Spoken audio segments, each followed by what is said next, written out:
Amara Bennett knew nothing in her life had ever come easy. From the moment she founded Bennett Innovations, she poured in every ounce of her soul. Every sleepless night and every dream she dared to have, building a tech empire that now stood as a symbol of progress, resilience, and vision in the industry. Her eyes always fixed on the summit with determination that never wavered.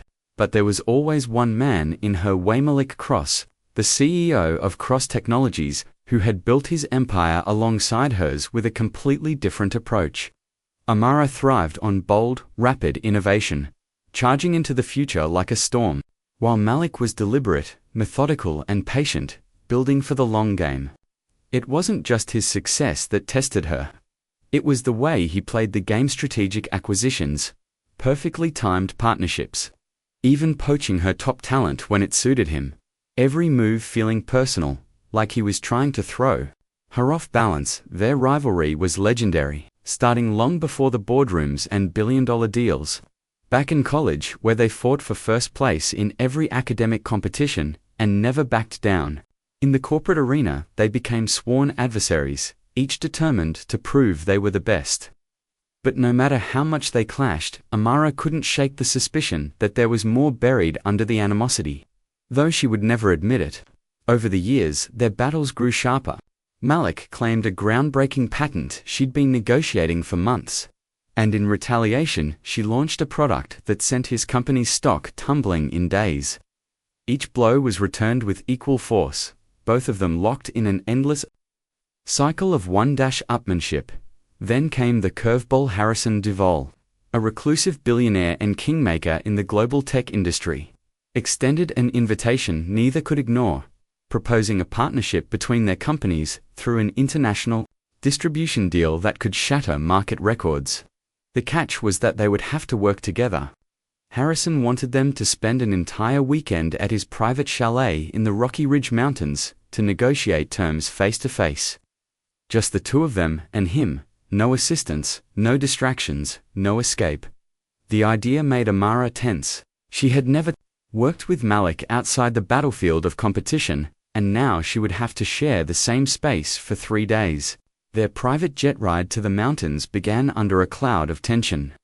The cabin quiet, with Malik sitting calm and unreadable, a faint smirk on his lips, while Amara kept her back straight and her eyes on her tablet, pretending his presence didn't exist, though beneath the silence something unspoken stirred. The same magnetic pull that had fueled their rivalry for years, still humming between them. When the plane touched down, the contrast was striking. The chalet's breathtaking. Glass walls framed against snow-dusted peaks, and inside were two people who had spent a decade at war, now trapped in the same luxurious cage. Harrison Duvall greeted them with a knowing smile, as if he could already see the storm brewing beneath their composed faces. And Amara realized he hadn't just invited them to talk business. He wanted to see if he could melt the ice between them, and that this weekend was about to test more than just her business strategy. The air inside the chalet was warm and scented with burning cedar. Yet it did little to melt the chill between Amara and Malik. Harrison led them through the vast, open space with floor-to-ceiling windows that framed the frozen wilderness like a living painting, every detail radiating wealth and elegance. The dining table was set for 3, the polished wood reflecting the soft glow of amber light overhead, and Harrison's voice carried a calm authority as he spoke about vision, opportunity, and the potential of what they could achieve if they united. Amara listened with polite restraint, her mind calculating every angle, every possible weakness. Knowing that working with Malik meant navigating a minefield. Malik sat across from her, with the same composed confidence that had always irritated her. His deep voice measured as he contributed to the discussion, never missing a chance to subtly counter her points. Harrison watched them both closely, his sharp eyes catching the way their gazes locked a fraction too long, the way their tones shifted when addressing each other. He leaned back and said, "You're like 2 lions pacing in the same cage, fierce, proud, each certain you're the stronger. But what happens if you turn that strength toward a common enemy instead of each other?" The question lingered like smoke in the air, and though Amara kept her expression steady, something in her chest tightened at the thought. She had never considered Malik as an ally. He was a threat, a competitor, someone who thrived on pushing her limits, but there was no denying that Harrison's words carried weight. Malik didn't immediately respond, his eyes on Harrison but his thoughts elsewhere. As if for the first time he was truly picturing what that kind of partnership could look like. The conversation shifted to specifics: distribution channels, market expansion, product integration, but beneath the surface, every word between Amara and Malik felt like another quiet test. Harrison kept steering them toward common ground, pressing them to see the possibility instead of the history. And though neither would admit it out loud, the seed had been planted. By the time the plates were cleared and the wine glasses set aside, the atmosphere had shifted slightly. The hostility hadn't vanished, but the edges had softened just enough for something new to take its place. Later that evening, as the snow began to fall heavier outside, Amara stood by the glass wall, looking out over the vast white silence of the mountains. Malik walked over, his reflection merging with hers in the glass, and for a long moment neither spoke. There was no provocation, no cutting remark, the quiet acknowledgement that they were no longer in their usual battleground. The weekend was only beginning, and they both knew it had the power to change far more than the future of their companies. The next morning began with a crisp, icy stillness hanging in the air, the kind that made every breath feel sharp in the lungs. Amara and Malik left the chalet in one of Harrison's black SUVs, the tires crunching over fresh snow as they made their way down the winding mountain road toward a nearby lodge where additional meetings were planned. At first the sky was pale and clear, but within minutes the horizon darkened, the light swallowing into a heavy gray as wind began to rise and the first flakes fell against the windshield. Malik kept his hands steady on the wheel, his voice low, as he noted the weather changing, but Amara's gaze was locked on the swirling white that was thickening by the second. The road narrowed, snow gathering faster than the wipers could clear, and visibility shrank until the world outside was nothing but a wall of white. The wind howled through the mountain pass, the sound pressing against the glass like a living thing. Amara told him they should turn back, her voice calm but edged with urgency. Yet Malik shook his head, knowing they were already too deep into the storm for a safe return. The tires began to slip, the steering wheel fought against his grip, and, in one sudden lurch, the SUV slid sideways, skidding toward the snowbank. The impact jolted them both forward, the engine still running but the front wheels buried deep in ice and powder. The silence that followed was broken only by the wind, and, when they checked their phones, there was no signal, no way to call for help. Malik stepped out first, the blast of cold cutting like blades against his skin, his breath turning to steam instantly. Amara joined him, pulling her coat tighter, scanning the white void around them. In the distance, a faint column of smoke rose, through the snow, curling upward like a beacon, and without a word, they both knew it was their only chance. They began the trek toward it. Every step, a battle against the wind that pushed them sideways and the snow that swallowed their boots. The cold burned their faces, and the sound of the storm swallowed even their breathing. But the sight of that rising smoke kept them moving. Minutes stretched like hours until finally the shadow of a small cabin emerged from the storm. The glow of firelight flickering through the window. Malik reached the door first and pushed it open, the warmth rushing over them in a wave so sudden it felt unreal. Inside, the air smelled of wood smoke and pine, the walls lined with rough-hewn logs, the single fireplace casting gold light across the room. They closed the door behind them, sealing out the roar of the wind, and for a moment neither spoke. Amara moved closer to the fire, holding out her hands to the heat, the sharp ache of returning warmth prickling her fingers. Malik hung his coat on a hook, his eyes sweeping the small Space One bed, a small table, and the steady crackle of the flames. They had shelter, but no idea how long the storm would last. And for the first time in years, the two of them had no escape from each other. The storm raged outside, the wind pounding against the cabin walls like a drumbeat. But inside, the fire spread its warmth across the room, casting soft shadows that danced over the wooden floor. Amara sat close to the hearth, her knees drawn, slightly, in the flicker of flames reflected in her eyes as she tried to push away the reality that she was stranded here with Malik Cross. She was a woman who thrived in control, who commanded boardrooms and negotiated deals that shaped industries. But this was different here. There were no contracts, no assistants, no distractions, just the sound of the fire, the weight of the silence, and the presence of the one man who had spent years challenging her every move. Malik leaned against the edge of the small table, his gaze fixed on her in a way that wasn't confrontational, but not entirely neutral either. Like he was trying to read something in her face that she didn't want him to see. He broke the quiet. First, asking if she was okay, his voice low and surprisingly gentle. And for a moment, she didn't answer. Not because she hadn't heard him, but because she wasn't sure why the question mattered to him. She said she was fine, though her tone made it clear she was lost in thought, and he didn't press further. They were used to verbal battles, to measured jabs and sharp comebacks, but now those weapons felt out of place. The air between them was thick with something else, something unspoken yet undeniable. The storm was a prison, but it was also stripping away the armor they had worn for so long. Hours passed in the dim light. The fire, their only source of heat. The room, their entire world. Amara found herself stealing glances when she thought he wasn't looking. Noticing details she'd never cared to before, the way his jaw tightened when he was thinking, the steadiness in his movements, the quiet restraint in how he occupied the space. Malik caught her once and didn't look away, and for the first time in years, there was no smirk, no challenge, just an unguarded stillness. When the wind shifted and the cabin creaked under its weight, she let out a soft laugh, more from disbelief than amusement, admitting she still couldn't believe they had ended up here. Malik's answer was quiet but pointed, saying that sometimes the worst situations are the ones that change you the most. The words landed heavier than she expected, and for a few heartbeats she didn't meet his eyes. Something about hearing that from him made the space between them feel smaller, as if the walls of the cabin were closing in, and the fire wasn't the only heat in the room.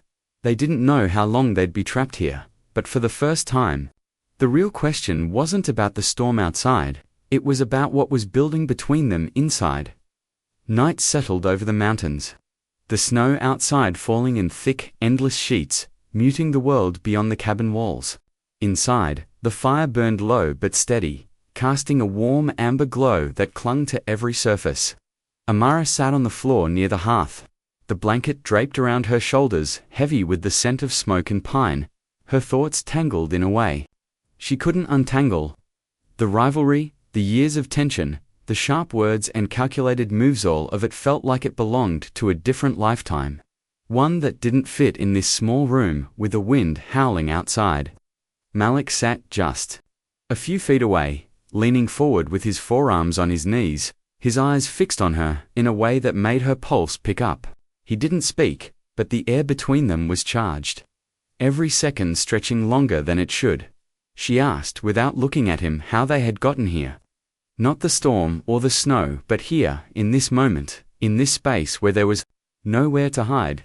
Malik didn't answer right away, his gaze steady on her, as if weighing whether to tell her the truth or let it pass. But when he spoke, his voice was low and deliberate, saying that sometimes you don't plan the moments that change you, they just happen, and all you can do is see where they lead. She met his eyes then, really met them.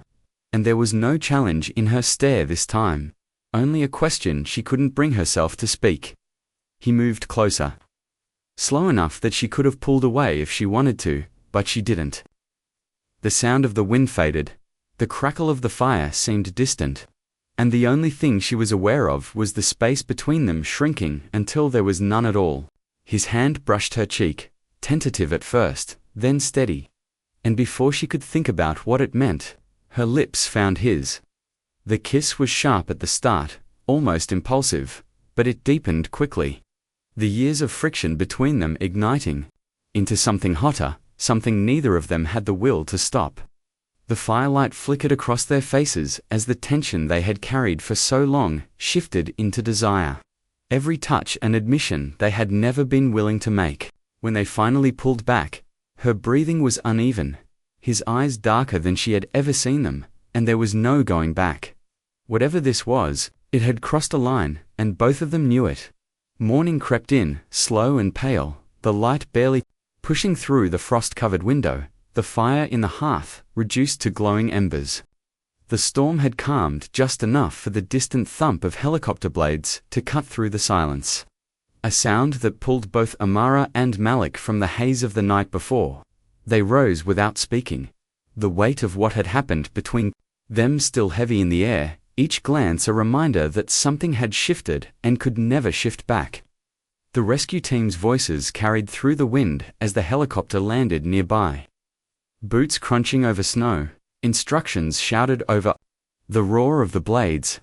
Amara wrapped the blanket tighter before stepping out into the cold. Malik following close behind, both of them bracing against the bite of the air as they crossed to the waiting aircraft. Inside the helicopter, the silence between them felt different than before. There were no sharp words, no sidelong looks, only an unspoken understanding that neither was ready to define. The city came into view beneath them, grey and distant, and by the time they landed, their assistants were waiting on the tarmac, relief etched into their faces. Laura rushed to Amara's side, asking if she was all right, and Amara gave the simplest answer possible. They were fine. The storm had kept them at the cabin, and now it was over. Malik said nothing more than necessary, his voice even, his gaze flicking toward Amara, as if to confirm they were keeping the same unspoken version of events. That night, the city's grandest gala unfolded in a ballroom filled with light, music, and the low hum of powerful conversations. Amara moved through it like someone half present, her smile polished, her gown flawless, but her mind circling back to the cabin and the feel of Malik's lips against hers. Across the room, he was the same, composed, magnetic, but watching her with a focus that made the crowded space fade. Eventually, he crossed the floor, stopping in front of her with no pretense of small talk. His voice pitched low so only she could hear, telling her he was done pretending that nothing had happened. She tried to steady her expression, asking what exactly he meant. And he told her plainly that the cabin had changed things. That he couldn't act like the connection between them didn't exist, and that he knew she felt it too. She didn't answer right away. Not because she doubted him, but because admitting it would mean stepping into something neither of them could control. Finally, she asked what they were supposed to do with it, and his answer was as steady as it was certain they couldn't ignore it. Not anymore, but they also couldn't erase their history. It wasn't a proposal for surrender, it was a challenge. To rewrite what they had been into something new. And as she stood there in the glow of the chandelier, with the music swelling around them and every eye in the room on their supposed alliance, she realized that the real negotiation had only just begun. The announcement hit the business world. Like a shockwave, Bennett Innovations and Cross Technologies, two of the most competitive forces in the industry, officially merging into a single powerhouse. Headlines praised the brilliance of the move, calling it a strategic masterstroke. But for Amara and Malik, it was far more than strategy. It was the first public step into a future they were still learning how to navigate. The new headquarters rose like a monument in the heart of the city, glass and steel reflecting the skyline, the building itself a symbol of power. Inside, the energy was sharp, the stakes higher than they had ever been, and every decision they made was scrutinized by investors, analysts, and employees watching for the first sign of weakness. Amara's style was bold and fast, her decisions sharp as a blade, while Malik's approach was measured, deliberate, every move calculated to protect the long game. On paper, those differences could have been a disaster, but in practice, they began to balance each other in ways neither had expected. When she pushed forward too quickly, he slowed her just enough to see the angles. When he risked overthinking, she propelled him into action. Meetings became less about proving the other wrong, and more about shaping something neither of them could have built alone. Still, the undercurrent of attraction was there, a silent thread that tugged at them during long strategy sessions, quiet elevator rides, and the rare moments when their eyes met and the rest of the room seemed to fall away. One morning, Laura stood in the doorway of Amara's office, tablet in hand, reminding her that the official press conference was in an hour and asking if everything was ready. Amara, staring out at the city from behind her desk, said it was, but cautioned that every move now mattered. They weren't just running a company. They were making history, and history could turn on them if they faltered. Malik stepped in then, his tone calm but certain, telling her this was exactly the time to act, to seize the opportunity they had built from the ground up. He took the seat beside her at the long conference table, and for a moment there was no rivalry in her eyes, only understanding. When they signed the merger documents side by side, the click of the pens and the flash of the cameras felt almost symbolic, as if they were sealing something far more personal than a business agreement. The market responded, instantly, stocks rising, speculation swirling, but inside the walls of their new empire, the real work was only beginning. They were tied together now, not just in contracts and profit margins, but in a shared vision, a shared risk, and a connection they could no longer dismiss. It began with a single phone call, the kind that shifts the air in a room and changes everything in an instant. An important European client, one of the first to sign a long-term deal with the newly merged company, had decided to pull out.